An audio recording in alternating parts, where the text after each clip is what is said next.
Yo no quiero nada de fideo. É que outro. Oi, Vivi. Oi!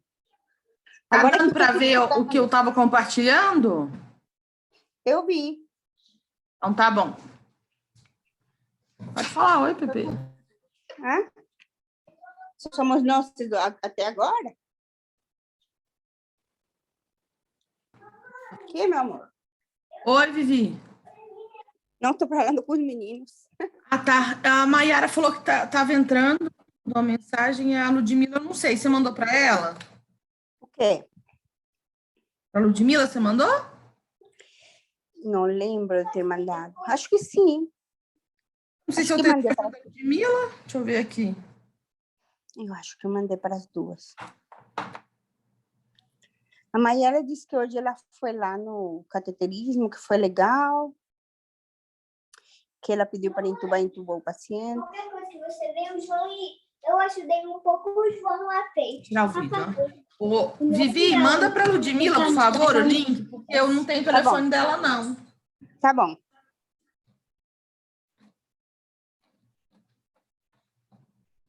Vocês vão lá, então, e pegam a comidinha de vocês?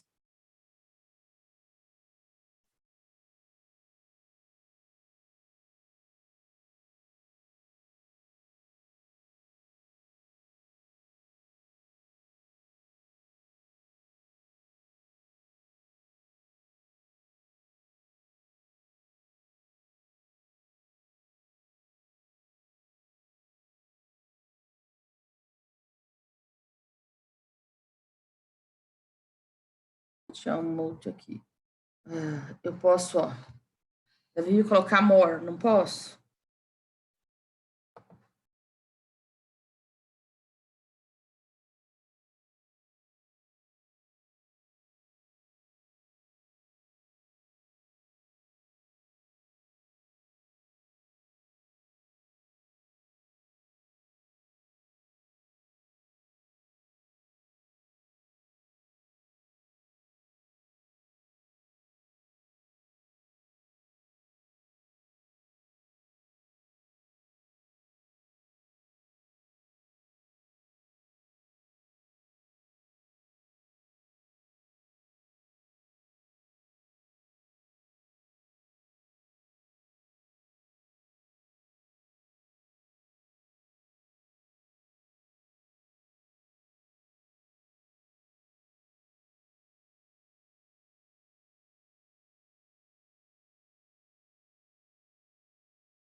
Olá, boa noite, gente.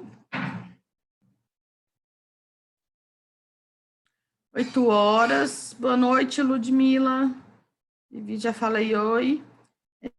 Vamos esperar, acho que a Mayara está se organizando para entrar. A Camila disse que teve um imprevisto, uma aula aí, mandou uma mensagem que não vai poder, um curso de batismo, uma coisa assim.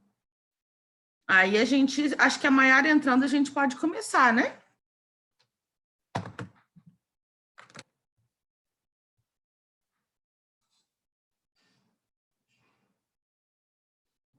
Oi, Adriane. Hum,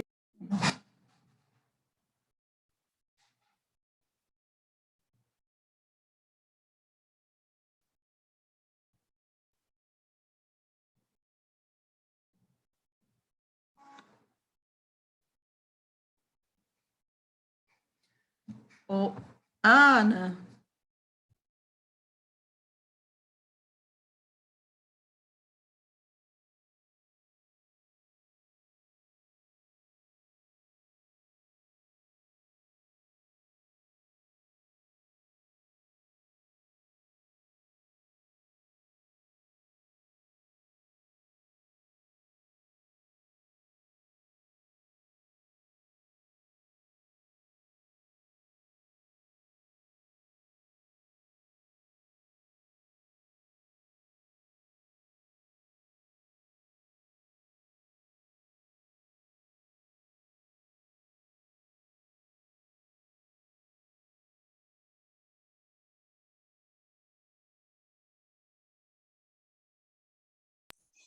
Nossa, Camila, me convidaram ontem para uma reunião, quarta-feira à tarde, para discutir uma criança que está em acompanhamento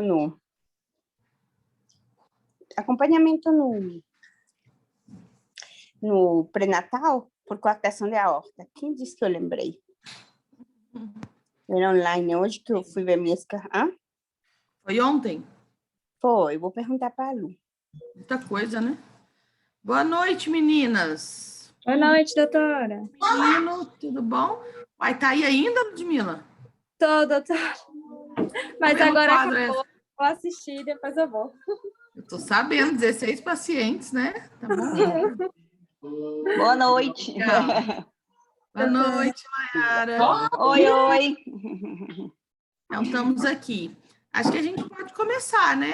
Porque a ideia era mesmo fazer para vocês.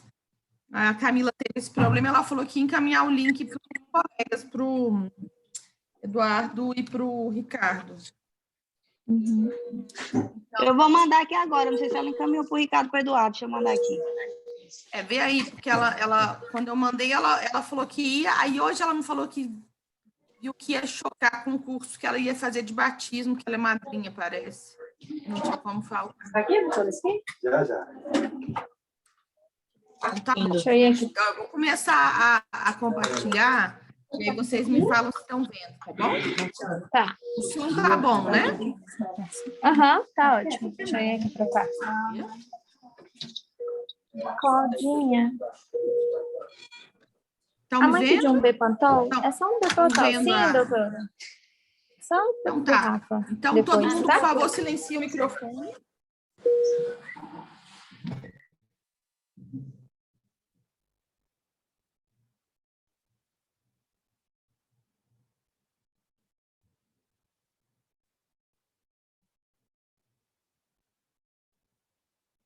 Aí, beleza, gente. Eu vou começar e aí vocês, por favor, fiquem à vontade para me interromper, tá bom? Em algum momento que tenham alguma dúvida ou queiram fazer alguma observação, falar de alguma experiência que gerou muita dúvida, que é mais ou menos isso que acontece, né? A gente sabe o que está escrito na resolução, mas na hora mesmo da prática, quando a gente tem um caso, sempre surgem dúvidas, e são às vezes situações onde a gente fica sem saber a quem recorrer. Então, já me ponho aqui à disposição para caso vocês tenham alguma dificuldade nesse sentido, no que eu puder, eu sempre estou disponível para ajudar esses casos, porque é um grande interesse meu fazer com que tanto as famílias tenham direito ao diagnóstico de morte encefálica dos seus entes, e não fiquem esperando por dias e dias uma situação desumana, às vezes aquela situação só do coração batendo, e também é de grande interesse, acho que para todos, se a gente fizer isso, a gente aumente a viabilização de órgãos para doação, ok? Seguinte, então, meninas. Não está indo?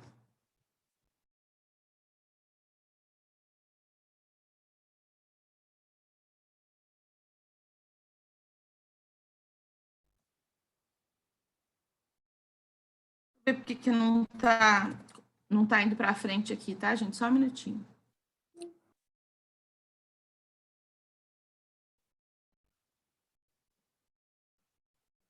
Frente. Eu vou abrir de novo. Às vezes foi porque eu já tinha aberto e usei o mesmo que eu tinha aberto. Vamos lá.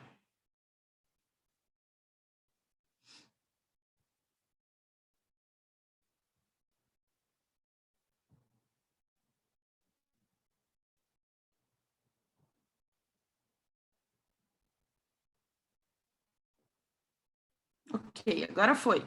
Desculpa. Tá bom. Coloquei aqui uma definição de um livro de Hipócrates de morte, de séculos atrás, né?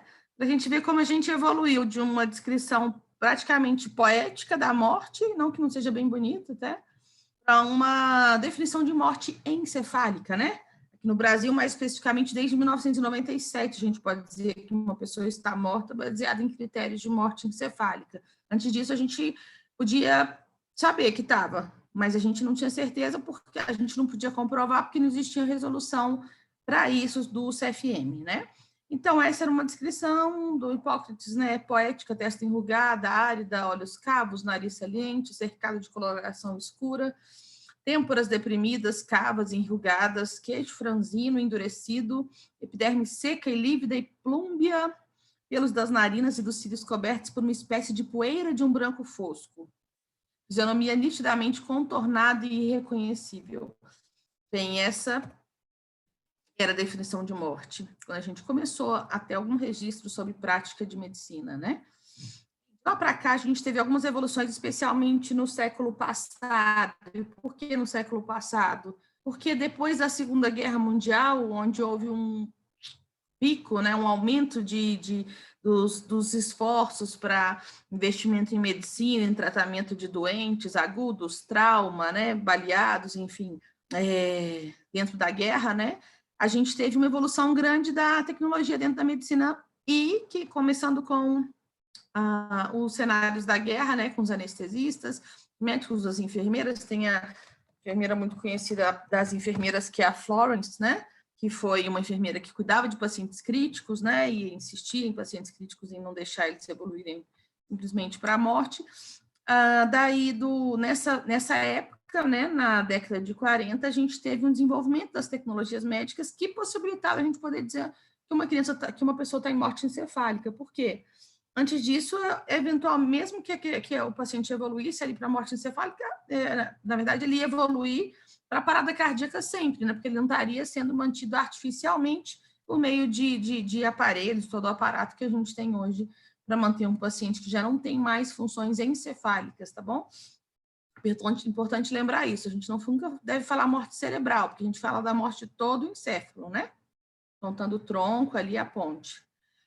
Ok, então, em 59, os dois franceses publicaram, tem uma publicação original que é fácil acesso na internet, dados de pacientes que estavam, que eles chamavam de coma de passé, né? Um termo até que quem vê, às vezes, evoluções do Márcio Marcelino, ele gosta de usar.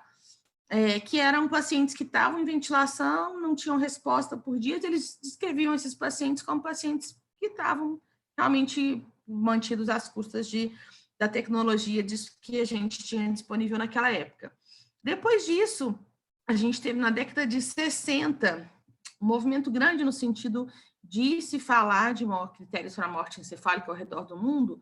Por quê? Porque estava tendo a corrida do primeiro transplante de coração, né? Que foi feito, inclusive, o primeiro deles, sem critérios estabelecidos na África do Sul. Um médico que fez num paciente que chegou a sobreviver alguns dias, depois morreu com complicações, né, da imunossupressão, né, daquela época que não devia ser a melhor possível, infecção.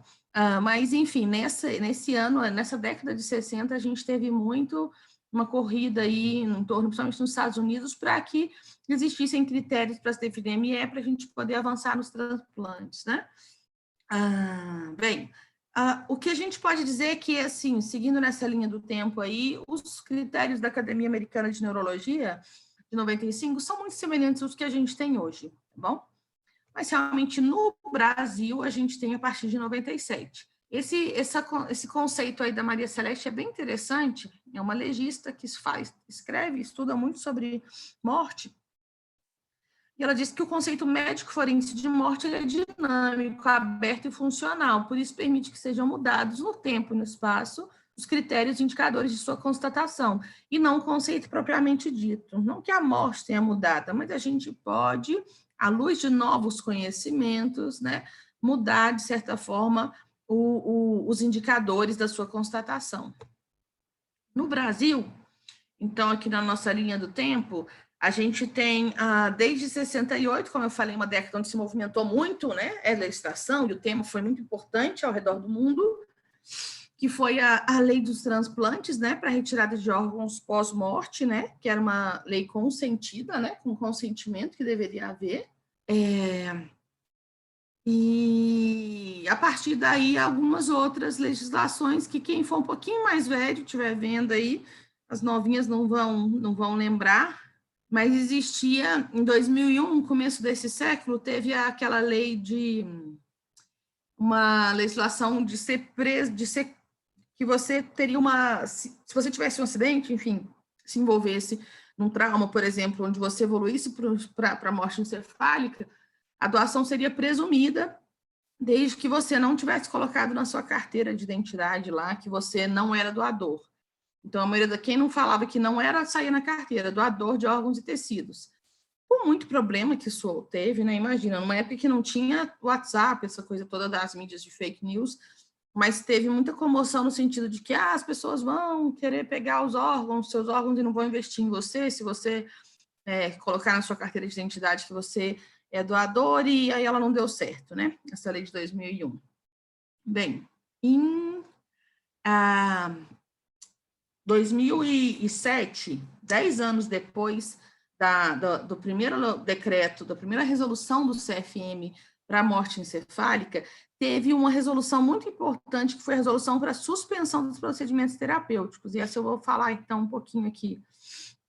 Porque a gente teve a lei de 97, né, a legislação, e o que acontecia? Nos pacientes que não eram doadores, existia um problema, às vezes, ético muito grande nos pacientes que ficavam estáveis por alguns dias ali.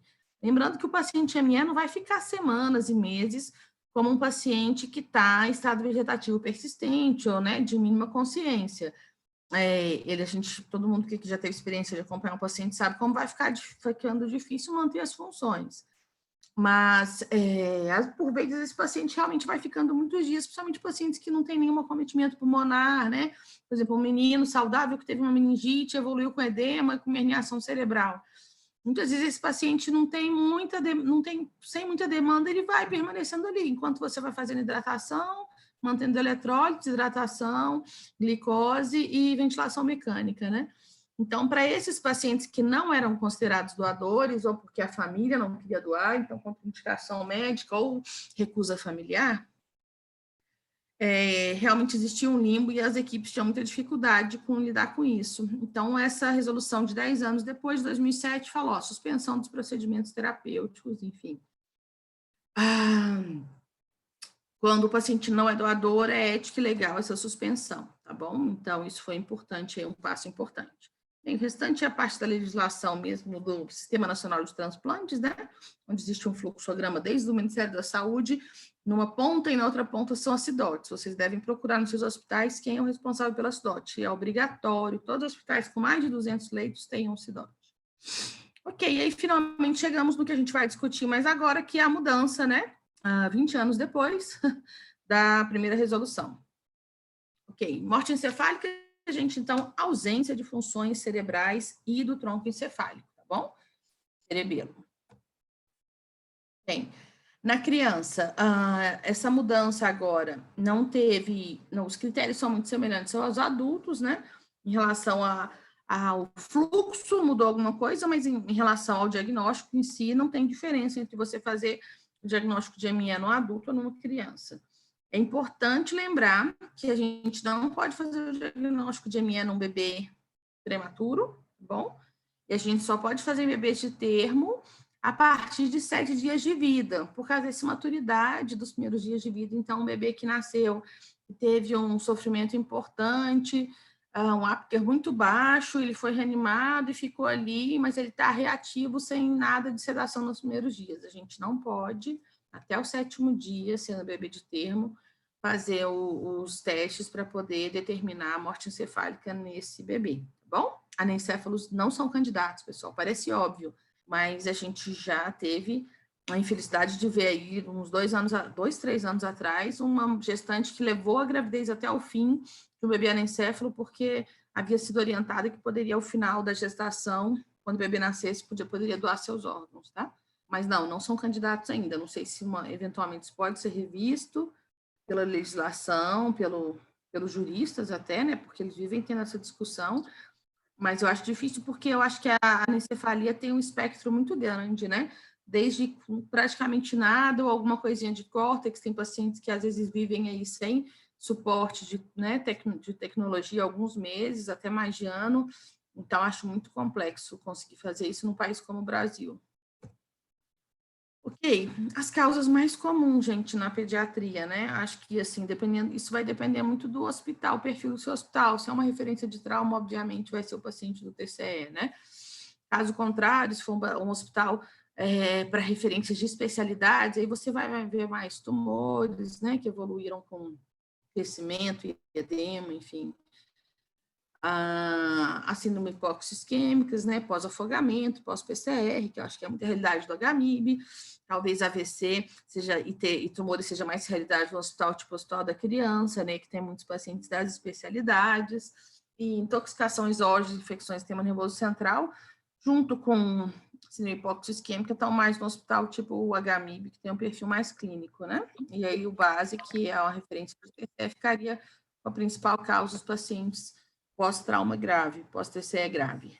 Beleza, vamos lá. Gente, no exame físico, a primeira coisa é a gente detectar esse coma perceptivo, tá bom? O ideal é que a gente exponha o paciente inteiro, né?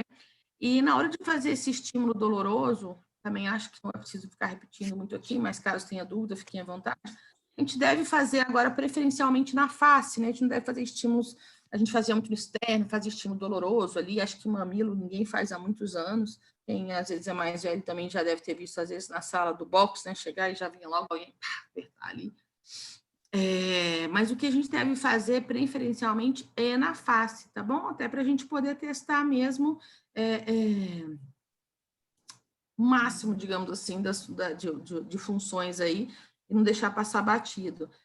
Se vocês olharem, acho que está dando para me ver, né? Se você colocar o dedo aqui na órbita, na parte superior da órbita, o polegar, introduzir um pouco para você sentir ela, você vai acabar afundando um pouquinho o globo, bem pouquinho, né, gente, por favor. E fizer uma pressão sentido superior, você vai ver como é doloroso. Se vocês quiserem tentar ir fazendo em vocês, você faz aqui e faz uma pressão para cima. É um estímulo doloroso que eu acho que é um estímulo bem, assim, intenso, para que se alguém tiver que ter alguma resposta, vai ter, tá bom? Ok, vamos lá. Uma vez que a gente tem um paciente que a gente está suspeitando de ME, gente, é muito importante que a gente saiba dos reflexos medulares e que a gente, principalmente, oriente a equipe em relação aos reflexos medulares, tá bom? Porque a gente está trabalhando no UTI, às vezes, com várias pessoas, você pode ter experiência de ter acompanhado 3, 4, 5, 10 pacientes em morte encefálica, né, potenciais doadores ou pacientes ainda em investigação, ainda sem finalizar o termo, mas pode ter gente aí que está pela primeira vez, isso tem sido cada vez mais comum, porque a gente tem muito turnover nas UTIs, né? Então, é importante que a gente esclareça para toda a equipe o que é um reflexo medular, como ele não depende do cérebro, como ele é um reflexo, aquele exemplo lá da escola que o pessoal dava da mão na chapa quente, que coloca e tira sem pensar que está tirando, né? Um reflexo que bate na medula e volta. Então, não precisa de ter intermediação do córtex do cérebro. E eu sempre explico também para as famílias, não só para a equipe, às vezes, que tem muita dúvida e fica muito ansiosa nesses momentos, porque geralmente o reflexo medular ele vem na hora da manipulação, né? Muitas vezes. Então, às vezes, a colega na técnica vai ali mexer, fazer os cuidados, e o menino faz o movimento do polegar, ou do hálux, ou ele faz uma retirada de antebraço, alguma coisa assim, e realmente aquilo assusta, né? Porque ela está vendo ali, você vai ficar com o paciente da morte encefálica, né? Então, o que eu costumo explicar é que se o paciente está sem sedação, ali com um tubo, a gente mexendo, furando, né, manipulando, ele não tem reação nenhuma, né? Por que que aquilo de encostar no dedo dele seria uma reação que ia depender do córtex, porque ele teria que sentir ali e, né, e devolver essa resposta com o movimento. Se ele está com vários outros estímulos, um tubo ali, ele não está tossindo nem fazendo nada. Então, geralmente, eu explico dessa forma para as famílias e para, às vezes, alguma pessoa da equipe que está se sentindo meio assustada e questionando, né, às vezes, se aquele paciente realmente está em morte encefálica, tá bom? É importante lembrar que o mais comum, os reflexos medulares, eles vão acontecer mais frequentemente nas primeiras 24 horas após a evolução para ME, tá bom? Toda a tempestade simpática ali que acontece depois da herniação. Depois, e o ideal é que a gente faça o diagnóstico nessas 24 horas e defina o destino aí, né, desse doador ou não, nesse período. Então, é um período onde a gente tem muito risco de ver reflexos, né? Depois das 24 horas, eles reduzem, mas idealmente a gente não deveria ficar tanto tempo com esses pacientes. Ok, então, vamos lá. Seguindo nos testes para morte, para avaliar, né, o paciente que potencialmente está em morte encefálica, acho que o que a gente mais, é o primeiro que todo mundo fala, na equipe toda, é, ai meu Deus, a pupila está fixa, né? Eu acho que é importante falar o que é do reflexo pupilar, além do que todo mundo já está cansado de saber, que a forma da pupila não é importante para o diagnóstico de ME, tá? A fórmula pode ser irregular, pode ter diâmetros variáveis e pode estar assimétrica, elas não precisam estar as duas desse tamanho, aquela bola de gude ali, a jabuticaba. Elas podem estar uma maior, uma menor, uma um pouco dismórficazinha. O que vai me definir que não tem contração é se ela não tiver nenhuma resposta, nenhuma contração com estimulação luminosa por 10 segundos e não existir com reflexo consensual. Ou seja, eu coloco aqui e aqui não responde a do outro lado, né? Coloco na direita, na esquerda não tem. Então, isso, se eu não tiver nenhuma contração, nem reflexo consensual, mesmo que elas estejam assimétricas e com forma irregular, isso não vai dizer que o reflexo pupilar não é compatível, né? Não está ausente, sendo o exame compatível com o ME. E aí lá você vai marcar agora o novo termo, acho que todo mundo já viu, né? Tem como a gente marcar direitinho ali com X. Ok. Reflexo corneano. A gente vai estimular a córnea ou com soro gelado ou com uma ponta de gás ou algodão embebido com soro fisiológico, água destilada, tá? O ideal é que a gente não use só a gás ou só algodão, porque aquilo pode até lesar a córnea, né? Se a gente colocar aquilo, o atrito ali daquela ponta ressecada. Por isso, o ideal é que a gente faça isso com a gás ou algodão embebidos, tá bom?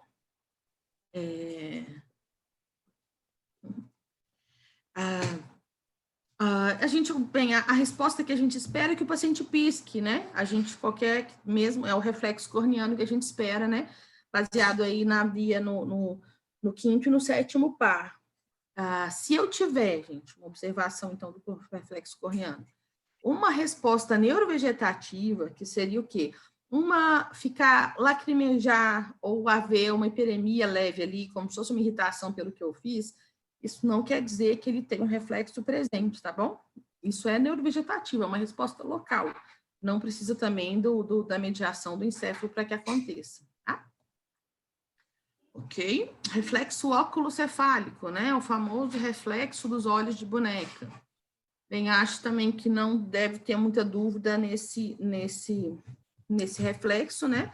O que a gente espera, como está aqui no desenho, é que se eu tenho uma resposta do reflexo óculocefálico, quando eu giro a cabeça para a direita, que os olhos se movimentem para a esquerda. E quando eu giro a cabeça para a esquerda, que os olhos se movimentem para a direita, né? Aquele movimento assim. Então, fala do olho de boneca justamente porque quando eu giro, vai tudo junto, né? Igual aquelas bonecas meio assustadoras, né? Que a gente até tinha uma que eu levei para receber uma época, alguém me roubou essa boneca, viu? Que eu nunca mais vi. A Sofia, que era uma bonequinha meio vampira, ela tinha o olho lá, virava tudo junto, né? Então, por isso esse nome aí da reflexo dos olhos de boneca.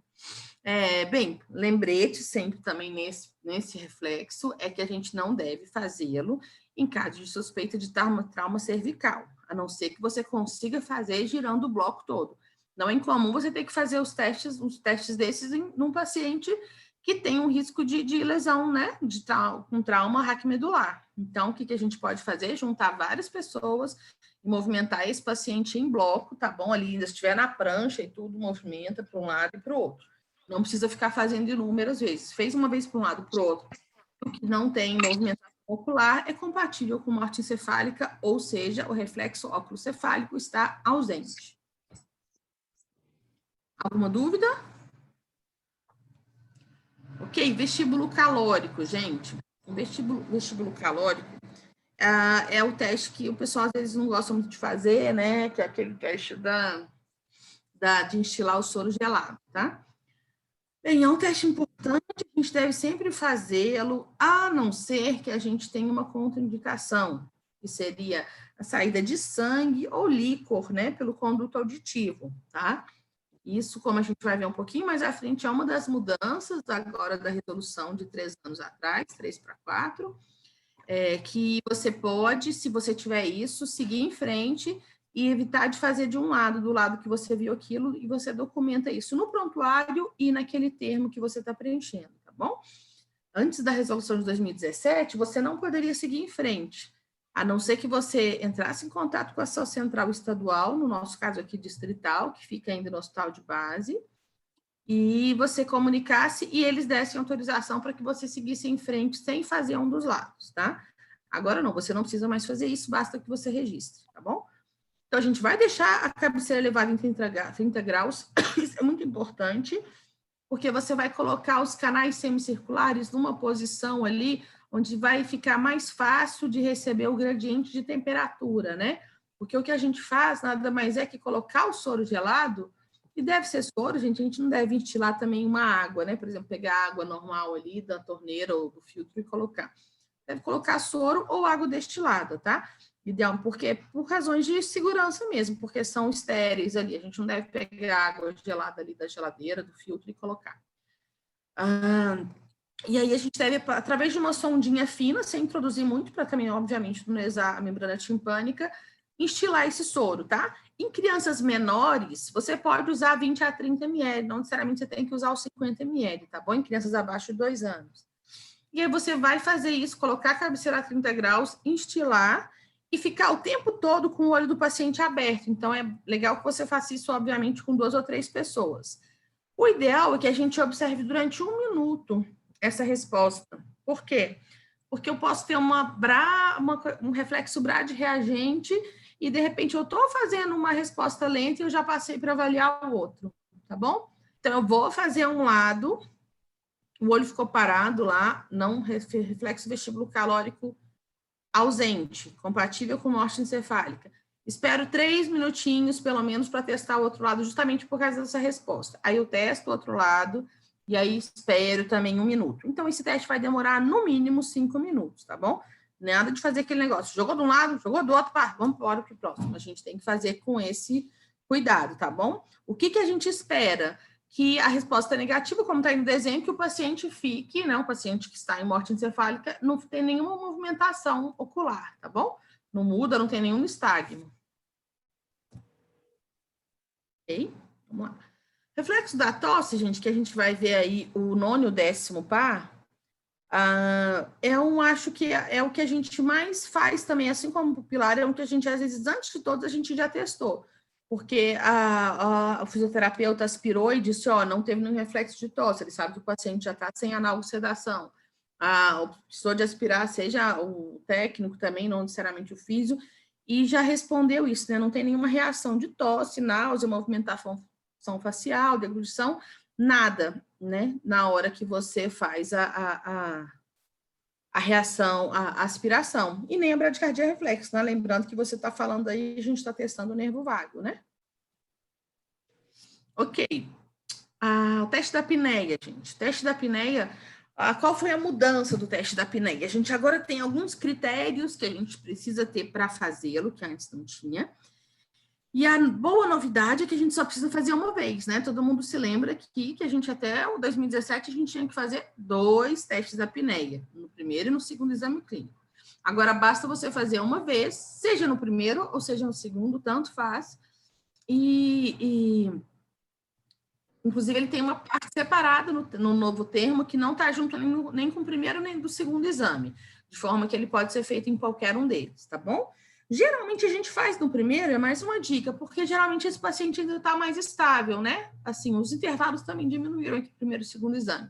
Mas eu tendo, se for possível, fazer no primeiro exame já, e não deixar para o segundo. Vamos lá. O que eu preciso ter agora que antes não era obrigatório? Eu preciso ter a gasometria pré e pós, tá? Eu preciso anexar essas duas gasometrias. E o ideal é que eu ajuste o ventilador de forma a ter uma PCO2 em torno de 35 a 45. A PO2 acima de 200, ela saiu no primeiro texto da resolução, foi altamente questionada, né? Porque a gente sabe que é muito difícil conseguir isso em pacientes graves, pacientes com desconforto respiratório, né? Pacientes que às vezes já estão há muito tempo, pulmão congesto, com lesão pulmonar aguda, então realmente fica difícil. Então, eles mudaram o texto e colocaram como recomendável, bom? Bem, é interessante ter a gaso pré, gente, mesmo antes de ser obrigatório. Estão me ouvindo? Estão me ouvindo? Tá, eu tô. Sim. Eu também. Eu que a conexão estava estável, eu fiquei instável. Tá dando para ouvir, sim. É importante, sabe por quê, gente? Porque você antes, já aconteceu comigo, eu imagino que já deve ter acontecido com alguns de vocês, da gente começar o teste, começar a fazer a apneia, e aí a gente ficou tranquilo 10 minutos, e caramba, a hora que você colhe, tá ali, 50 e poucos de CO2. Aí você pensa, tudo, eu comecei com quanto de CO2, né? Provavelmente você estava hiperventilando, e você, mas um paciente, como eu falei lá no começo, era um paciente da meningite que tinha um pulmão bom, e a gente estava mesmo, sem perceber, ventilando demais, fazendo volume minuto muito alto para esse paciente. E às vezes ele começou com a PCO2 muito baixa. E a gente sabe que nem antes, nem agora, a variação não faz diferença, que já existiu uma conversa de que, se variar 20, não importa quanto variou. Eu tenho que mostrar que eu cheguei no PCO2 acima de 55 e não foi o suficiente para estimular um trigger no meu tronco ali para eu fazer uma inspiração, tá? Então, independentemente de variação, eu preciso chegar em 55, acima de 55. De forma que é bem interessante a gasometria pré, sim, que agora é obrigatória, tá bom? Bem, eu devo, antes de fazer o teste da apneia, gente, para poder criar uma reserva ali, deixar o paciente numa hiperóxia ali por uns 10 minutinhos, tá bom? E deixo, então, FO2 do meu ventilador a 100%. Se eu tiver uma PAI, claro que é muito melhor, né? Porque eu vou colher a gasometria arterial quando estiver passando o tempo ali. A gente sabe que não é realidade na pediatria. Se eu não tiver, que tenha um colega que esteja ali a postos com a seringa, com a heparina, seringa heparinizada, para quando a gente falar, pode colher, ele já comece, se prepare, comece a tentar e colha ali próximo dos 10 minutos, tá bom? O que a gente vai fazer? Estabelecer um fluxo de oxigênio numa sondinha mesmo, né? E colocar ali, fazer uma medida ali de quanto seria ali do tubo e colocar na altura do final do tubo um pouquinho, né? Porque ele tem que ficar na carina para não ficar seletivo também, não ficar fazendo de um lado só. E eu não devo, gente, tampar de jeito nenhum ali, tá? Outra coisa que também parece, mas às vezes a gente deve colocar ali direto o látex com o adaptador direto no tubo. Obviamente, vocês já viram isso, um tubo T que foi tentado fazer numa traqueostomia totalmente vedado, né? O paciente começa, daqui a pouco, né? Você vai fazer ali um pneumotórax. Então, ou você vai colocar essa sondinha dentro do tubo, ou você vai colocar numa pecinha T, ou você vai usar também um CPAP, tá bom? Para fazer isso.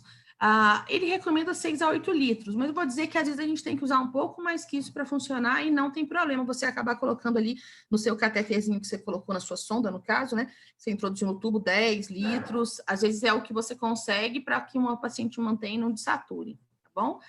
Tem ventiladores, gente, que tem como você fazer o teste da apneia, onde você consegue zerar aquela ventilação de respaldo, né? Que geralmente muitos deles você consegue pôr em 1 minuto, ele vai lá e entra, tá? Eu tenho até uma foto que tem um material que tem os ventiladores. A gente no Hamilton, que a gente tem no Brasília, a gente consegue, né, fazer isso. E a gente pode fazer a apneia inteira no ventilador, é ótimo que você mantenha a PEP, né? É uma vantagem grande para que a sua apneia seja bem sucedida, tá? Bem, eu vou observar o movimento e qualquer incursão respiratória que aconteça no período de 8 a 10 minutos que eu esteja observando, eu vou sim interromper. Muita atenção ao ictus ali visível, né, gente? Criança, magrinha ali, a gente às vezes vê aquele movimentação, é só você olhar ali que é o ictus, né? Tá ali mesmo no ápice do coração e ver que bate com o pulso. Mas é interessante que a gente tenha, geralmente a gente tem pelo menos 3, 4 pessoas nesse momento, né? Para que uma verifique o tempo, fique atenta ao relógio, a outra vai ser a que vai colher a gasometria, a outra está de olho no monitor, e se tiver uma quarta, idealmente vai ficar de olho no paciente, se for preciso, abaixa para ver assim, no nível mesmo do paciente, se tem incursão respiratória, caso você fique em dúvida com algum tipo de movimentação, tá bom? Então, posso observar de 8 a 10 minutos, ou até que a PCO2 esteja acima de 55. Isso por quê? Porque se eu tiver uma instabilidade, gente, antes de 8 a 10 minutos, e eu optar por colher, beleza, eu vou ter mostrado que em menos de 10 minutos, menos de 8, chegou o PCO2 acima de 55. Para mim, o que importa é isso, é mostrar que não teve nenhuma incursão respiratória com PCO2 acima de 55, tá bom? Vamos lá. Bem, os exames complementares. O diagnóstico de ME, ele é clínico. Eu não me lembro de ter visto, não, raras exceções, geralmente pacientes com tumor de crescimento lento, que ainda ficou ali algum fluxo, então, nesses casos, sim. Mas a maior parte absoluta dos exames, dos termos que a gente preenche, o exame clínico, depois ele vai ser corroborado com o exame complementar. Tá? Então, é um diagnóstico clínico, mas é obrigatória por lei a realização de pelo menos um exame gráfico.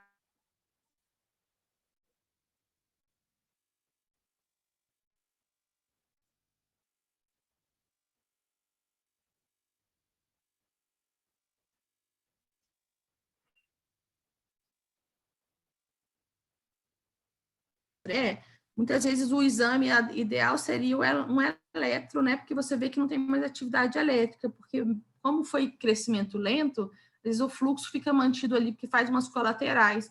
Aí você faz uma prova de fluxo, um Doppler, ele vai sempre ficar vendo aquele fluxo ali, mas não tem atividade elétrica, né? Então, a gente tem que saber até como a gente vai escolher nosso exame complementar, tá? Bem, na resolução, até 97, abaixo de 1 ano de idade, o eletro era o único exame possível, né? A gente está vendo aí um eletro ISO, né? Sem atividade elétrica, tá bom? Agora não é mais, agora a gente pode usar Doppler também abaixo de 1 ano de idade. Bem, a gente tem a cintilografia para avaliar a atividade metabólica cerebral. Dificilmente a gente vai usar essa, né? Eu não sei se algum de vocês já utilizou cintilografia como exame complementar para fazer um diagnóstico de morte encefálica em algum paciente. A radiografia cerebral eu já vi uma vez usar, que era o exame mais fácil de ser disponibilizado ali na hora, então acabou fazendo, a gente vai ver realmente aí que o fluxo para ali, né, na entrada ali mesmo da carótida, a gente não vai ver circulação no polígono de Willis, enfim, e vai ver um enchimento lento ali, depois ali das carótidas, enfim. O Doppler é o mais utilizado, gente. Por quê? Porque é o mais utilizado? Porque é um exame fácil, a gente faz beira-leito, né? E a gente tem, assim, uma sensibilidade muito grande com ele. Eu sei que, assim, todo mundo já teve experiência de fazer um Doppler que tinha fluxo. Aí o pessoal falou, repete em 24 horas. Aí repetiu em 24 horas, ainda tinha e falar, não, dependendo, como eu vi agora, esse tanto que está aqui, vai muito da experiência do operador. Vamos esperar agora 48, não fala, não, nós vamos esperar de novo, que eu acho que está bem pouquinho, amanhã já não vai ter mais, tá? Mas, com todas as suas limitações, é o nosso exame mais prático, porque ele é feito sem tirar o paciente da UTI. E não, o eletro também a gente pode não tirar, mas a gente sabe que muitas vezes pode ter muita interferência, né, num eletro dentro da UTI, bom? Bem, em relação ao exame complementar, acho que eu não falei, não sei se vai estar aqui para frente, a gente antes, não podia, só podia usar eletro, né? Agora a gente pode usar o Doppler abaixo de 1 ano de idade. Eu vou dizer para vocês que não é para qualquer um, é difícil porque as janelas são muito ruins abaixo de 1 ano de idade, tá? Mas, enfim, foi uma resolução de mudar, de tornar isso mais acessível também para as crianças menores. E algumas vezes a gente consegue fechar o diagnóstico, fechar o protocolo de morte encefálica, né, o diagnóstico, com um Doppler no bebê pequeno. Tá bom? Já aconteceu da gente fazer isso algumas vezes em alguns hospitais aqui de 2017 para cá. Bem, vamos falar dos pré-requisitos que a gente teve mudanças aqui. Eu acho que geralmente é um dos pontos onde gera mais dúvida do preenchimento do termo de ME. Bem, eu preciso ter uma lesão encefálica de causa conhecida capaz de causar ME. Isso aqui é para dizer o seguinte: se chegou um paciente que eu não sei o que levou esse paciente ME, ele não tem nenhum exame que mostre uma causa conhecida para ter levado a esse ponto. Eu não tenho um diagnóstico claro, né? Às vezes é um paciente que chegou no PS e não tem acompanhante, né? Enfim, um morador de rua, eventualmente, que, enfim, chegou lá e evolui para ME. Realmente eu não tenho eu não tenho exames que mostrem o que aconteceu, qual é o fator ali que levou ao ME, eu não posso fazer. Então, o pré-requisito é que eu tenha uma lesão encefálica de causa conhecida, ok? E os fatores tratáveis que possam confundir o diagnóstico agora estão muito mais bem descritinhos na nova resolução, coisa que não tinha antes, né? Bem, vamos lá. Quando o paciente chega no hospital, pelo menos 6 horas eu tenho que observar ele antes de começar a falar, não, vamos abrir, esse paciente está responsivo, não responde a nada, é um coma perceptivo, não usou nenhuma medicação depois que chegou aqui, vamos começar a fazer os testes. Pelo menos 6 horas, isso é importante, porque dá tempo da gente conhecer o paciente, sentir, fazer os exames, avaliar ele seguidamente, né, depois dessas 6 horas, para falar, não, realmente é um paciente que está em coma, está responsivo, vamos dar início aos exames, tá? Bem, se for encefalopatia hipóxico-isquêmica, aí eu tenho que esperar 24 horas, tá, pessoal? E é muitas vezes a realidade dos nossos pacientes pós-parada, né, que evoluem aí para ME. Então, isso também está bem claro, é uma mudança de agora, de 2017 para cá. Bem, a PO2 acima de 200, eu já falei que é recomendável, né? Mas a PCO2 em 35 e 45 ainda é uma solicitação de se ter antes de começar a fazer os testes, né? Especialmente da apneia, e a saturação acima de 94, tá? Eu tenho que ter uma temperatura central acima de 35, tá? Cara, em geral, não é complicado ter uma temperatura né, central.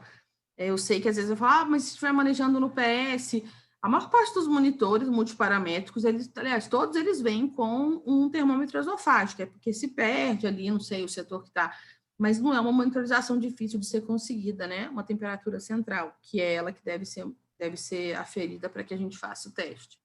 Bem, e aí a PA é uma das mudanças que trouxe muita polêmica, né? A gente deve ter uma sistólica acima de 100, ou igual, e uma PAM maior ou igual a 65 para os adultos, né? Menores de 16 anos, é essa tabela que a gente está vendo aí, onde a gente talvez tenha uma meta muito ambiciosa, especialmente para essas crianças entre 2 meses e 2 anos, 2 meses e 2 anos incompletos, né? Porque até 5 meses a gente colocaram aí uma faixa mesmo na sistólica de um bebezinho no primeiro, segundo mês de vida, ok. PAM talvez, assim, né, um pouquinho também mais alto do que a gente precisaria.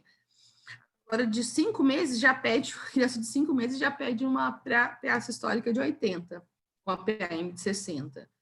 E 2 anos também acho que às vezes é um pouquinho exagerado a gente querer uma sistólica de 85, né?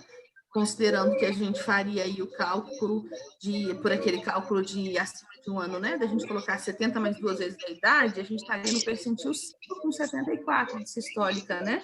A gente toleraria para um paciente num contexto de gravidade. Mas a solicitação é que seja 85 de sistólica com 68 de PAM nessa faixa, 2 a 7 anos incompleto. De 7 a 15 anos, 90 de sistólica, 65 de... Vamos lá, ausência de fatores que possam confundir o quadro clínico. Tem algum microfone ligado, turma? Vamos lá. A hipernatremia grave refratária, gente, ela não inviabiliza a gente seguir com os testes, tá bom? Na imensa maioria dos casos, ela é consequência de não se haver diagnosticado diabetes insípidos anteriormente, né? Quando a gente chega, vê aquele paciente com débito urinário de 10 ml/hora das últimas 24 horas e com sódio de 170, 185, poxa, a gente sabe por que ele está com hipernatremia. Foi por causa da perda de água livre, né? A gente deve corrigir isso. Então, isso, em princípio, não é a causa do coma. Foi muito importante isso ser inserido, porque era uma causa de discussão importante entre os clínicos dentro da UTI, os intensivistas, e às vezes o neurologista que vinha fazer o exame, que ficava muito preocupado com uma hipernatremia ser a causa do coma, certo?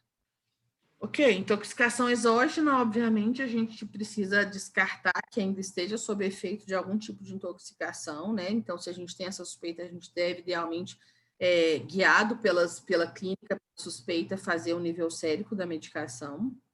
E aí vem os tais FDS-NC, né? São os fármacos com ação depressora do sistema nervoso central. A gente deve aguardar, pessoal, 4 a 5 meias-vidas dessas medicações para iniciar, tá? Assim como o uso dos bloqueadores neuromusculares. A AMIB, junto com a BTO, fez uma tabela de meias-vidas para adultos, né? Que não é a nossa realidade, principalmente quando a gente fala de bebês pequenos. Existe uma tabela da Academia Americana de Pediatria, que é um pouco mais aproximada, onde a gente consegue ver, assim, intervalos absurdos, né? Sempre quando o pessoal vai direto ali no fenobarbital, aí fala, pronto, meia-vida de 25 horas, as crianças, e de, vixe, nem tem aqui, peraí, fenobarbital, fenitoína, não, tá aqui, de 45 a 500 horas para os neonatos, né? Você fala, pronto, 500 horas, eu vou esperar 4 a 5 meias-vidas, vai ficar lá, não. Mas calma, gente, existe uma luz no fim do túnel. Eu estou mostrando a tabela para a gente ver que realmente a gente tem intervalos diferentes, baseados, né, no nosso público, que é muito diferente, bebezinho de poucos meses, né, para uma criança maior, tá?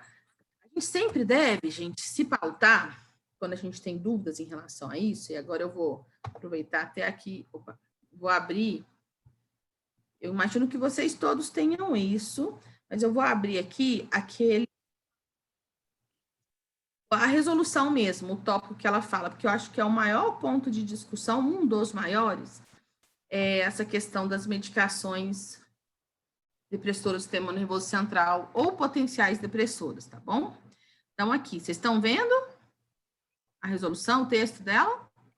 Sim, tô vendo. Sim, estamos vendo. Então, acompanha aqui comigo, tá? Nos pré-requisitos.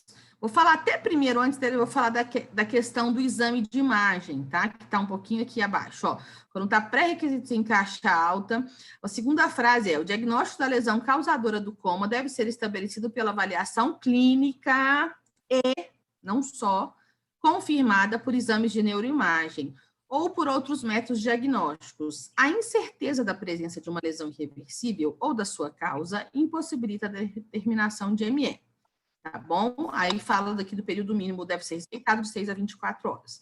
Por que eu parei aqui antes de falar das medicações? Porque a gente teve recentemente uma discussão que gerou muita dúvida com a equipe da OPO, né?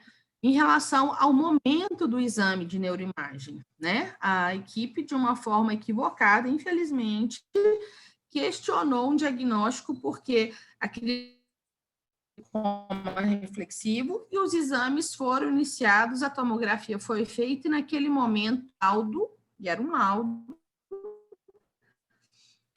que talvez tenha, né, a qualidade da imagem também não era das... E dizer que não tinha sinais de edema importante, nem de desvio de linha média, enfim, tudo aquilo.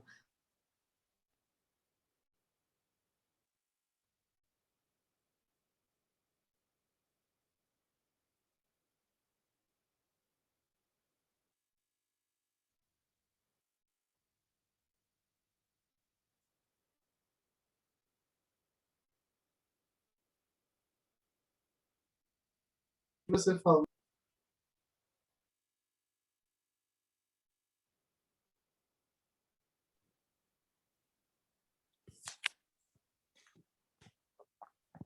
Travou tudo aqui. O meu também travou.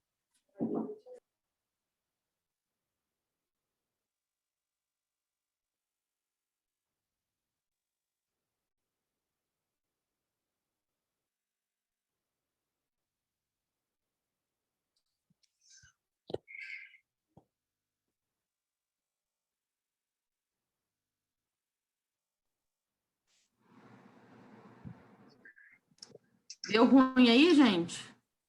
Deu, travou. Voltou? Mais ou menos. Aqui tá Aqui bem tá lento. travado, doutor. A gente ouve a voz, mas eu não vejo nada na tela, Doc. Voltou não, pessoal. Tá dando que a conexão tá instável. Então,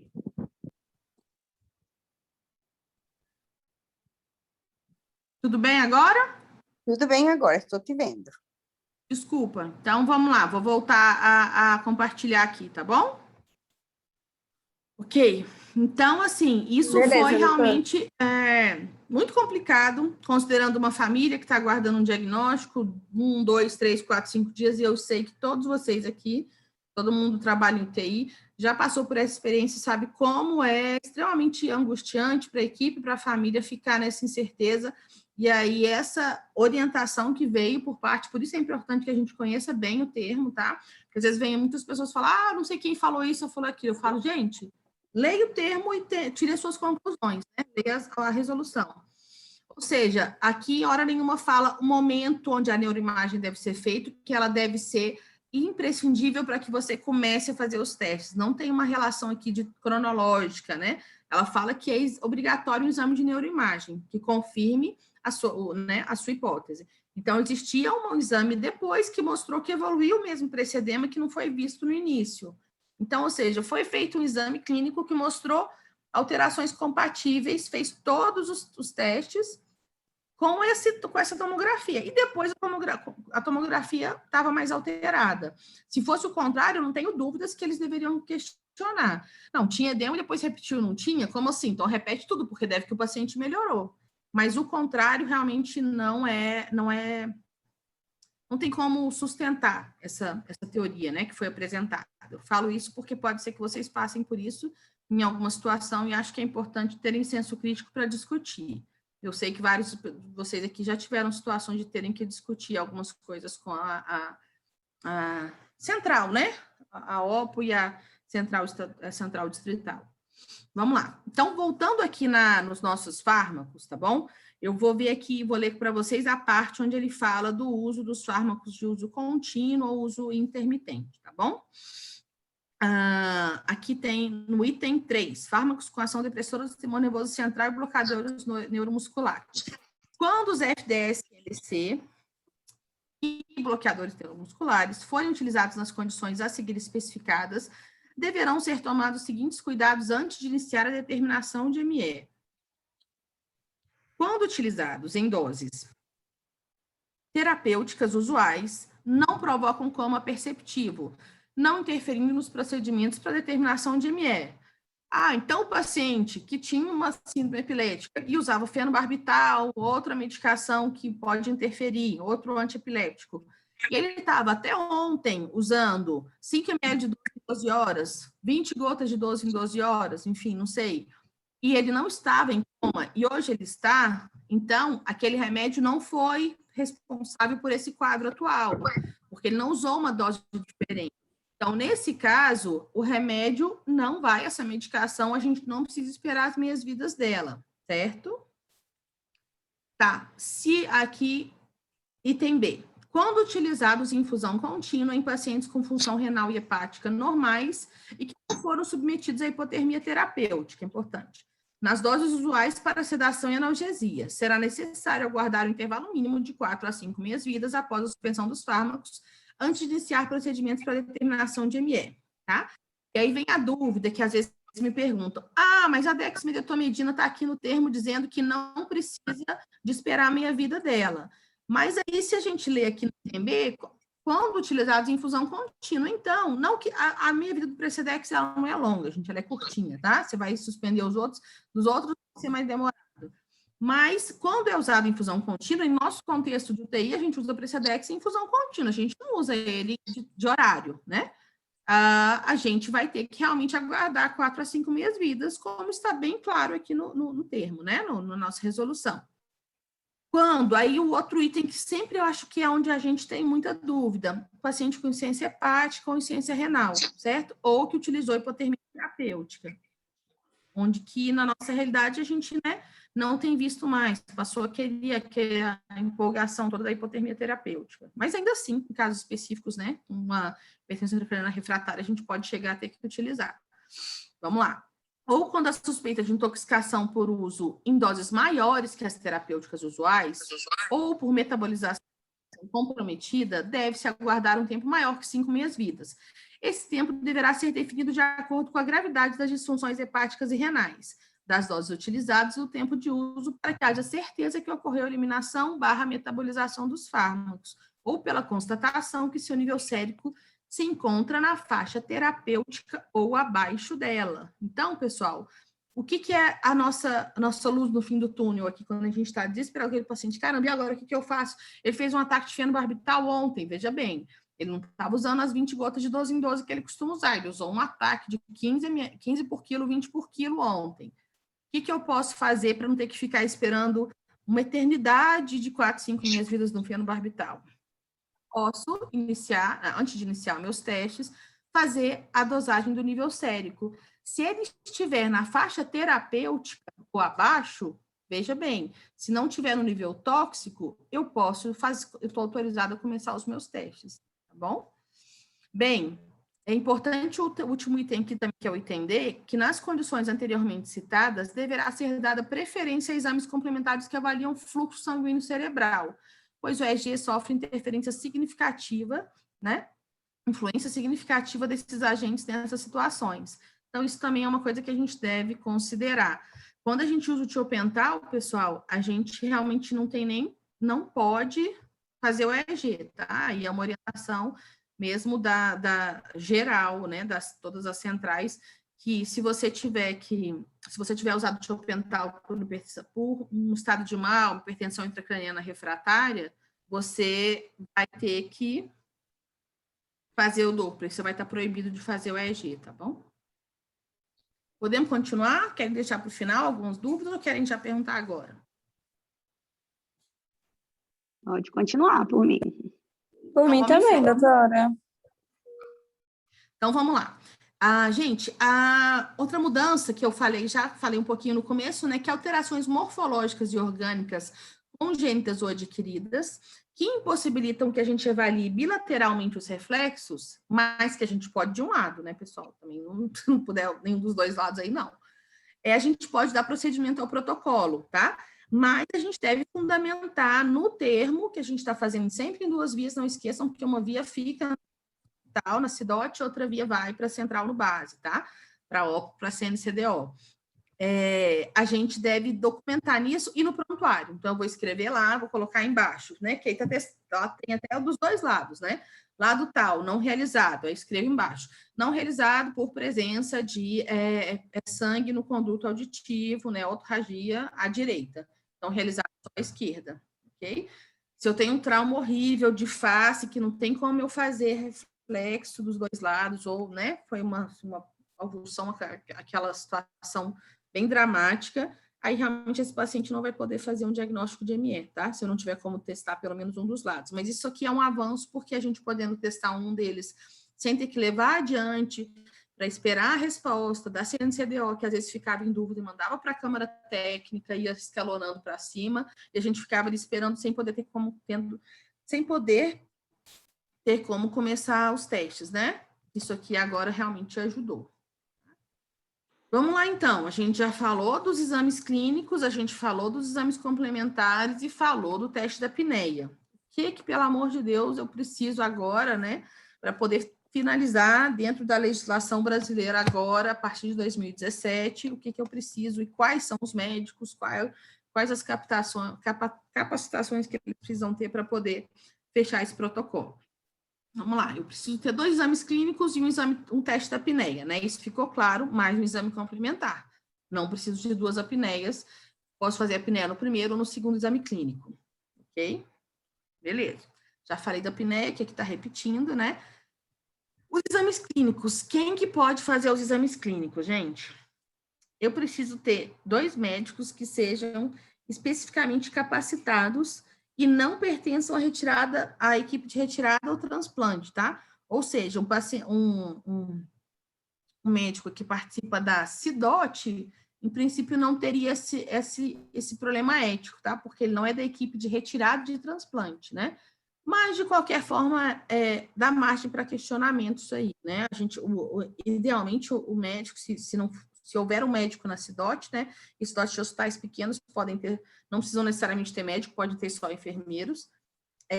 O ideal é que ele acompanhe os exames, mas o ideal seria que quem vá assinar aqueles termos todos seja o médico assistente, então o médico da CIDOT, tá? Mas, a rigor, coloquei isso para ver que ele poderia, porque ele não é da equipe de retirada, da equipe de transplante, é da equipe de captação, né? Vamos lá. O intervalo mudou, foi uma mudança bem positiva, né, gente? A gente agora, acima de 2 anos, 1 hora você faz o exame e faz o outro, então isso deixou o processo todo mais célere, eu acho que isso é importante, né? E aí, os intervalos dos menores, como a gente vê aqui, eles mudaram também, ainda, por exemplo, 7 dias a 2 meses incompletos, ainda são 24 horas, mas antigamente eram 48, eu pus nesse cantinho aqui, né? Depois aí desse jogo da velha, de 7 dias a 2 meses eram 48 horas, com 2... e a gente tinha que fazer, inclusive, eram 2 eletros, né? Depois também, era uma novela sem fim, né? 48 horas entre um exame e outro, e 2 eletros no intervalo de 48 também, era bem mais demorado. Bem, exames complementares, né? Então, as opções que eu tenho para ver ausência de fluxo, de perfusão, metabolismo e de atividade elétrica cerebral, bom? Aqui na caixa é interessante, gente, é importante, porque a realização do exame complementar compatível com o ME, realizado na presença de coma não perceptível, o paciente já tem que estar em coma, obviamente, previamente ao exame clínico e ao teste da apneia, pode ser utilizado como um exame complementar para essa determinação, tá? Então, eventualmente, vou dar um exemplo. Eu tenho um paciente que está usando tiopental, porque foi um paciente com perdição intracraniana refratária que eu fui escalonando na escadinha das terapias e cheguei no tiopental. E ele, mesmo assim, evoluiu por um estado de coma perceptivo, e eu quero iniciar os testes. Eu vou ter que esperar 60 horas para fazer o primeiro teste, pelo menos, né? Vamos ver as minhas vidas lá, mas dá mais ou menos 60 horas, pelo que eu me lembro, para começar o primeiro teste clínico depois da suspensão do tiopental. Mas eu posso fazer um Doppler nesse paciente, tá? Eu retirei, eu estou em coma não perceptivo, e eu vou fazer um teste de fluxo, né? Não vou fazer um eletro. Se eu quiser, antes das 60 horas, fazer o Doppler, eu estou autorizada a fazer esse Doppler e incluir esse Doppler como exame complementar do meu termo de ME. Ficou claro isso? Então, o exame feito antes dos testes clínicos e do teste da apneia, ele pode ser incluído como exame complementar, desde que ele seja, obviamente, compatível com o ME. Ok? A resolução anterior eu coloquei aqui só para a gente ver mesmo, ilustrar, né? A gente, 7 dias a 2 meses incompletos, eram 2 EEGs com 2 intervalos de 48. Abaixo de 1 ano, realmente, a gente não tinha opção, a não ser fazer eletro, tá? Em 1 a 2 anos é facultativo fazer outros métodos, né? Agora a gente pode fazer todos em todo mundo. Ok. Bem, quais são os médicos especificamente capacitados que eles têm, gente? O médico, ele deve ter 1 ano de experiência no atendimento de pacientes em coma e ele deve ter feito um treinamento específico para esse fim, que é aquele treinamento curso de determinação de morte encefálica, né? Que a MIB tem feito, e eu não sei outras organizações que têm feito curso de determinação de ME.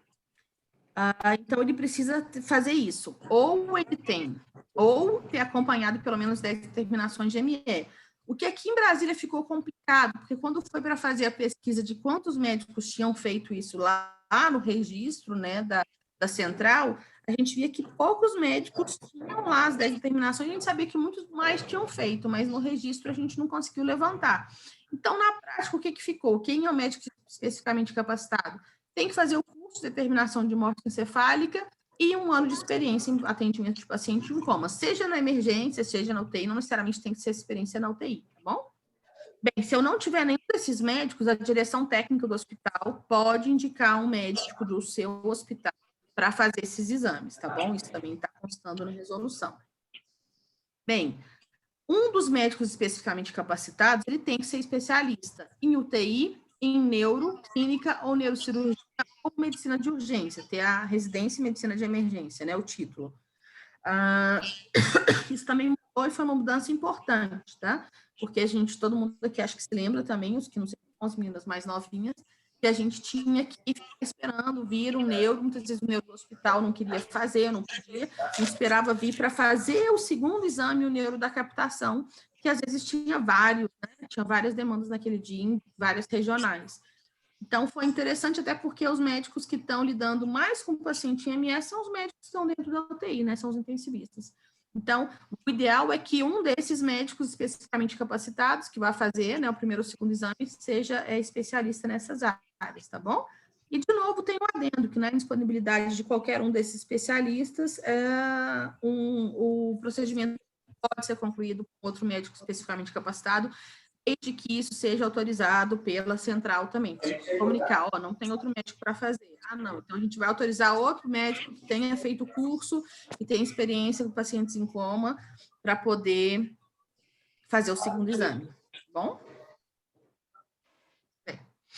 Gente, agora também uma coisa interessante que ele fala na resolução é sobre comunicação aos familiares, que também não existia nenhuma linha sobre isso, né, antes de 2017, né?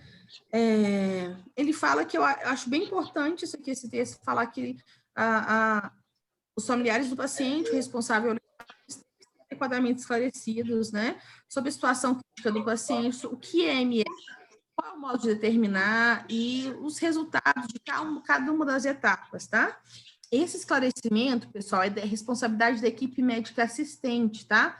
Não é da equipe da CIDOT, ou a equipe que vai vir lá do base para fazer a entrevista, enfim, tudo isso. É responsabilidade da equipe assistente, porque também existia muito conflito nesse sentido, isso ficou mais claro. Então, de certa forma, o que a resolução está fazendo é dando uma dica mesmo para as equipes que às vezes não estão habituadas a fazer, o paciente vai entender o que está acontecendo se ele for orientado e ouvido e que seja explicado de forma clara para ele, em forma inequívoca, né?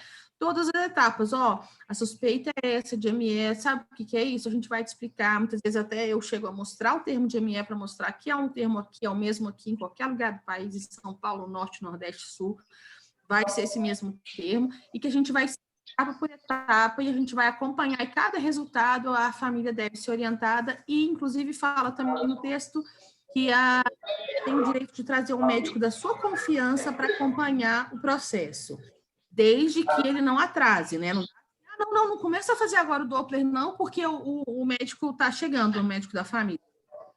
Desde que ele não atrapalhe o processo, não atrase, a equipe pode e deve autorizar que o médico de confiança da família acompanhe todo o processo, tá bom?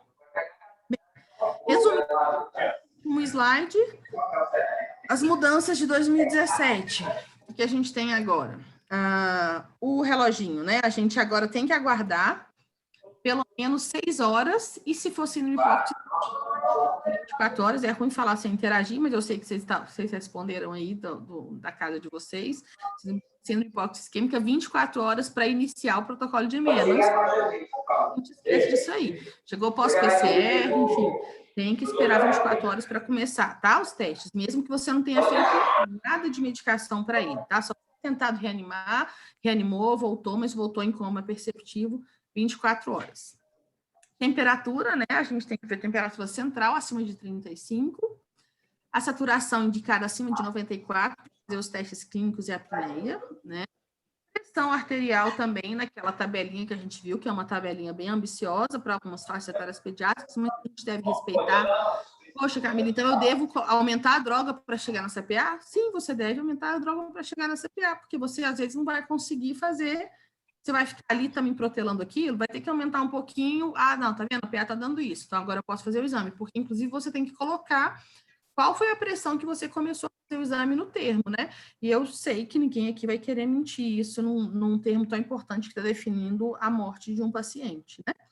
Bem, a regra dos fármacos, né? O depressor do sistema nervoso central está muito mais claro e muito explicado. Antes não existia nada sobre isso, só podia ter usado. Nem o fármaco depressor, nem bloqueador neuromuscular. mas não falava sobre quantas minhas vidas, não falava dessa questão do uso contínuo intermitente, enfim, agora é bem mais claro como a gente leu na íntegra, né, dentro da resolução. Intervalo entre os exames de forma a tornar o protocolo mais célere.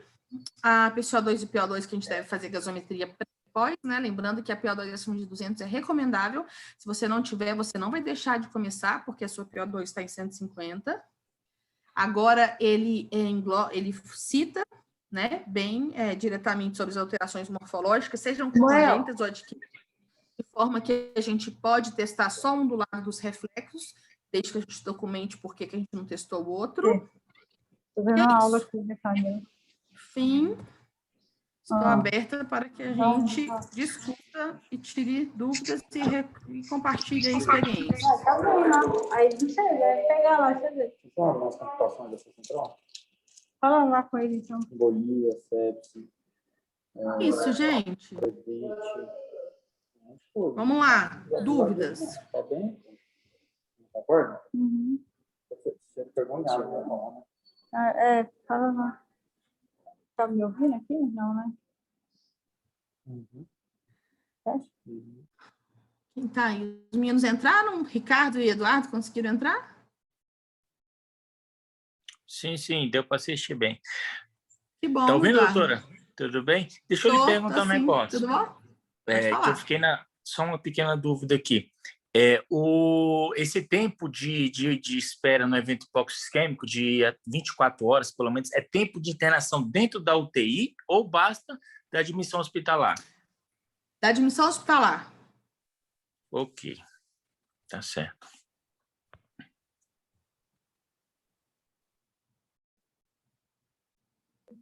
Doutora, uma coisa... Pode falar? Pode falar. Uma coisa que a gente pegou, tem umas 2 semanas isso, que deixou a gente bem em dúvida. A gente começou o teste, aí foi fazer o de boneca e um olho teve reflexo e o outro não. E aí a gente ficou na dúvida se deixava ou se não fazia. E aí a OPA orientou, eu achei que era até menos tempo, 24 horas para o próximo teste, para refazer, porque tinha um olho só que tinha reflexo. Eu acho que foi uma orientação acertada, Ludmila, porque lembra, os testes são assim, na sequência que você começa, desde lá do primeiro, do reflexo, né, pupilar. Se ele não é compatível com o MS, existe uma resposta, mesmo que unilateral, não é compatível. Então, você, quando está preenchendo lá, você vai falar direito, esquerdo, ausência? Não, presença. Interrompo, sigo dando suporte para o paciente, e é uma sugestão, aí isso não está escrito nenhum de regional, aí sugestão 24 horas, de acordo com a evolução do paciente. Vai que esse paciente começa a apresentar alguma outra resposta nessas próximas 24 horas, né? Então, eu acho que estão acertadas, sim. Tem uma outra coisa que às vezes não está também em lugar nenhum e que é muito uma definição de acordo com cada regional, é o tempo mínimo para você, por exemplo, colher a gasometria depois que você começa a apneia, porque tem paciente que é muito difícil, ele começa a instabilizar, ele começa a desaturar, a PA começa a cair, aí começa a alterar. Com quanto tempo mínimo, né? O recomendável é que você tenha pelo menos 2 minutos de observação. Isso é uma orientação muito daqui, de Brasília, tá? Que coincide com outras orientações. Se com 2 minutos você tem mais que 55 de PCO2, poxa, você chegou no seu limite que você mostrou que o seu reflexo ali, os seus receptores lá e cariotídeos não foram suficientes para dar um gatilho ali e respirar. Então, também é uma orientação que não está escrita na resolução, mas que a gente colocou como convenção também. Mas foi certo, Lud. Obrigada, Doc. Quem mais? Ricardo. Oi, Ricardo. Oi, doutora. Tudo bom? Cadê a Laura? Tudo. Tá de plantão. Ah, tá. A Laura já viu essa aula várias vezes. Eu já vi essa aula também. Cheguei a assistir lá no...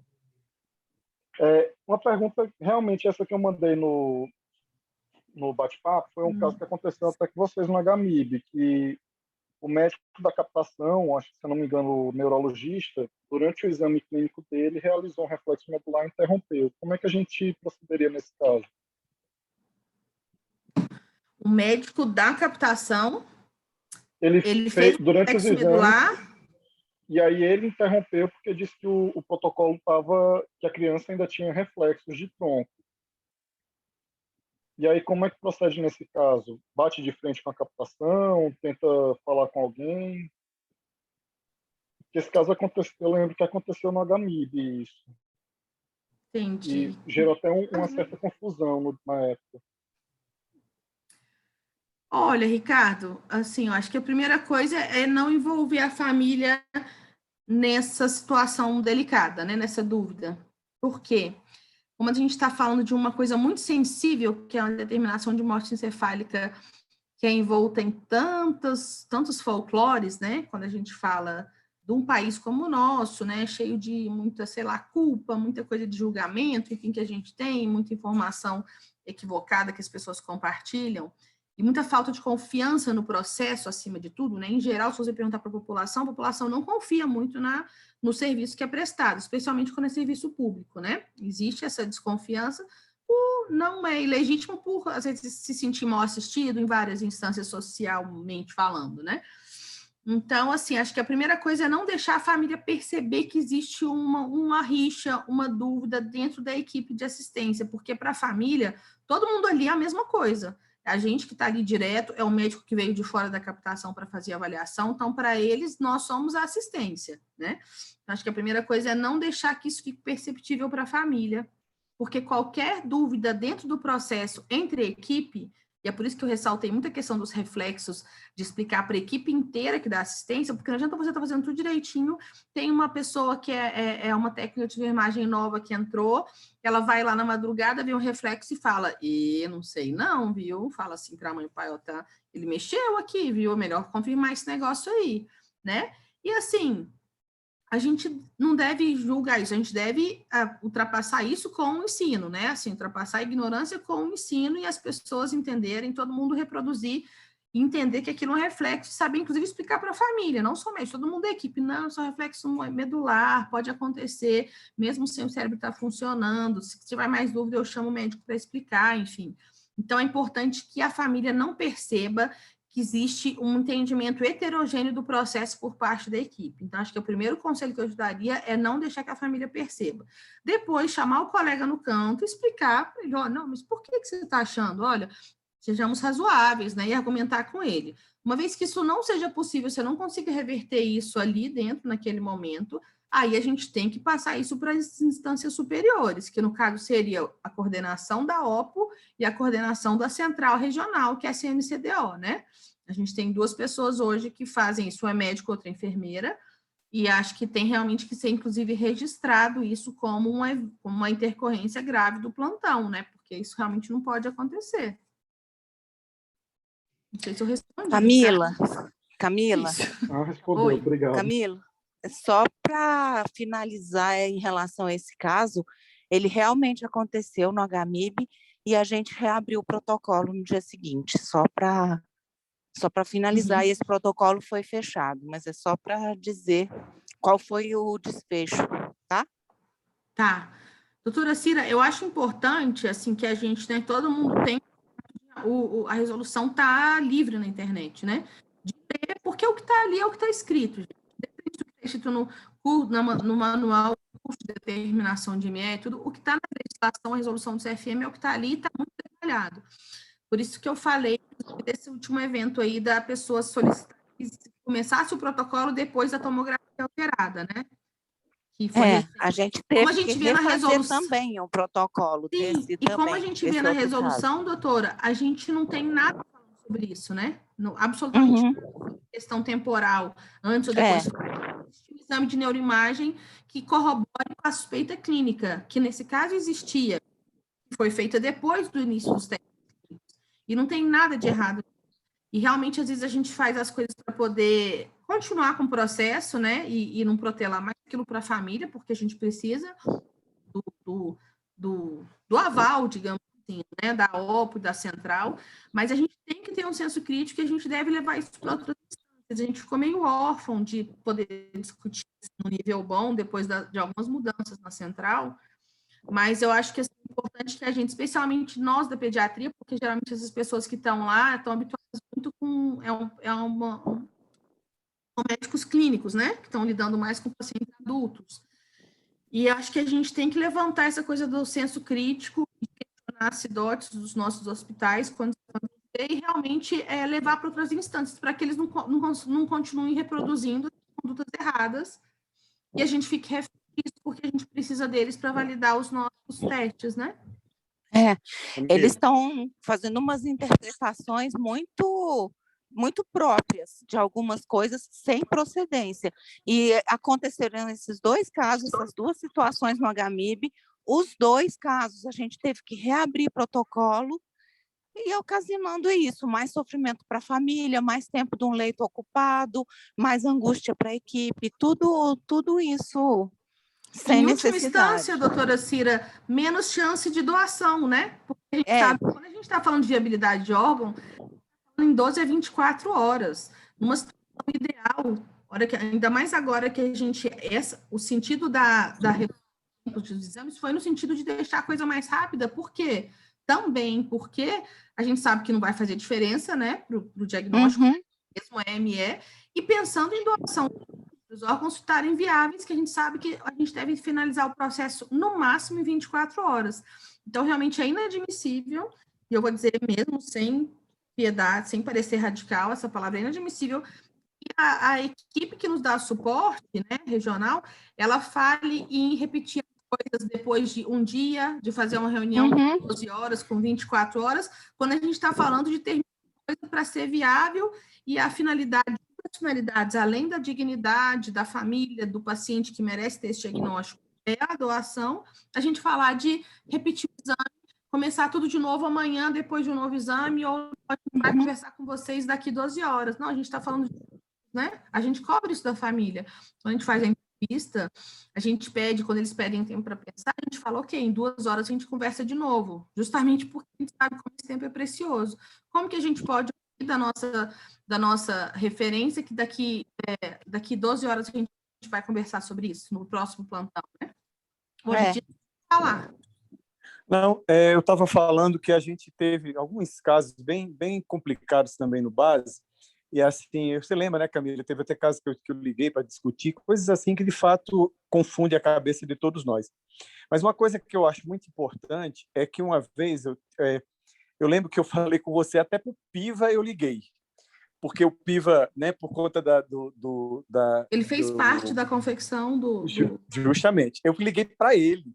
E aí a colega que estava envolvida na coisa, mesmo assim, ela não aceitou. Foi uma situação tão difícil que eu falei, eu tinha conversado contigo, eu tinha conversado com o Piva, eu tinha conversado com a colega, como é o nome da coordenadora local? Daniela. A Daniela. Ex-coordenadora, assim, né? Infelizmente, ela está no Ministério agora. Mas ela falou para mim, que ela sempre diz, eu estou no Ministério, mas eu sou a responsável nacional, não é ela? Acho que ela me falou que era isso. E, assim, uma situação dessa que eu fico pensando assim, mas como é que eu, né, que não estava na UTI na hora, como é que eu vou obrigar o colega a fazer? Entendeu? Se o colega não aceita, mesmo depois de tanto suporte, não vou fazer, não concordo, aí é uma situação muito difícil. Porque, de fato, o que é que a gente vai fazer numa situação dessa? O que é que você acha? No final, terminou fazendo, sabe? Porque aí a Daniela ligou, explicou, olha, eu sou a responsável nacional e estou te falando que pode fazer, que o Abdias estava certo, só que tipo, a conversa era essa. Carteirada, né? Foi, carteirada, mas assim, mas é uma situação muito constrangedora, né? Uma situação chata, de fato. Não, gente, assim, não é fácil, né? Acho que todo mundo aqui deve ter, se a gente for um por um, para contar de alguma dificuldade nesse sentido, ou de interpretação por parte da equipe assistente, ou de interpretação por parte realmente como a doutora Cira falou, de alguns episódios pela equipe da OPO mesmo.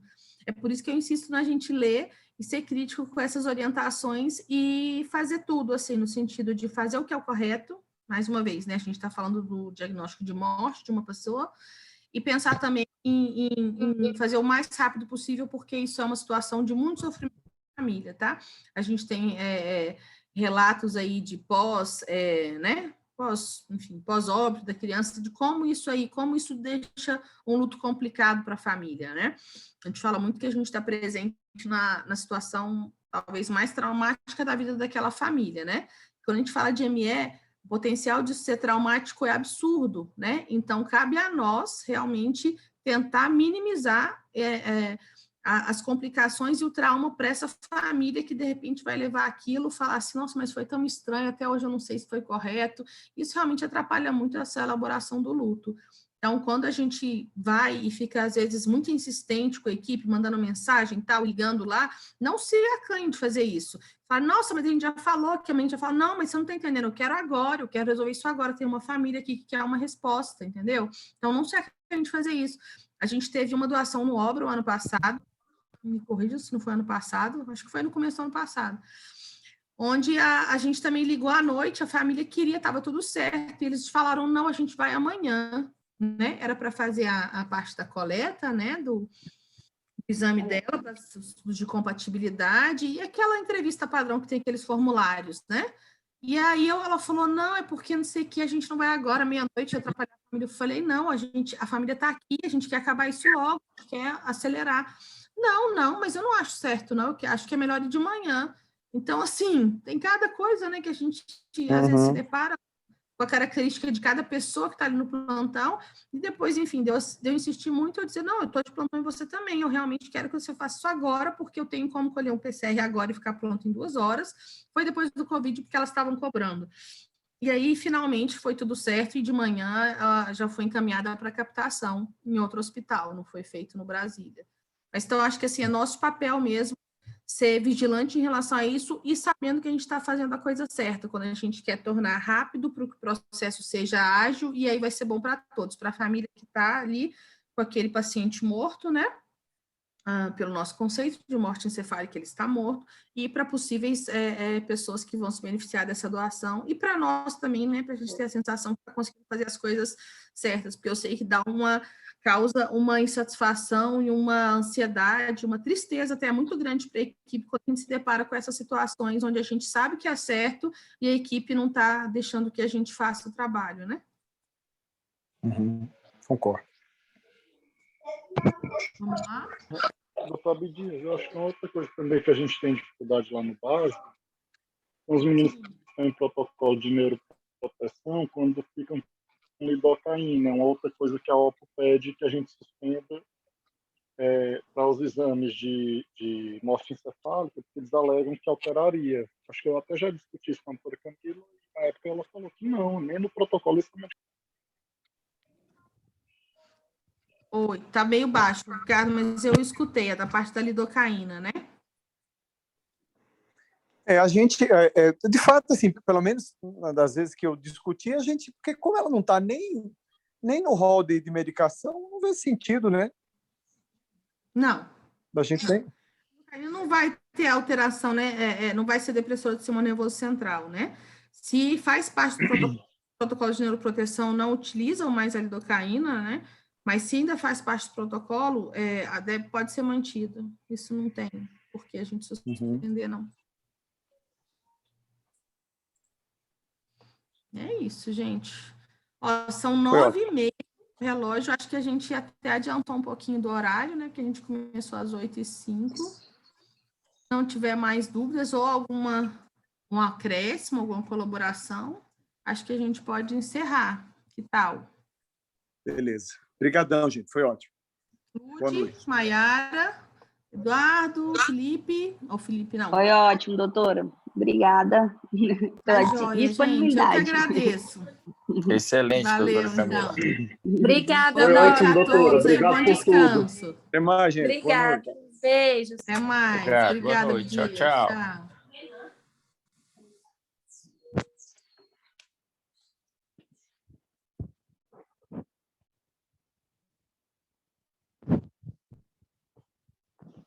Tchau, Susana Maria.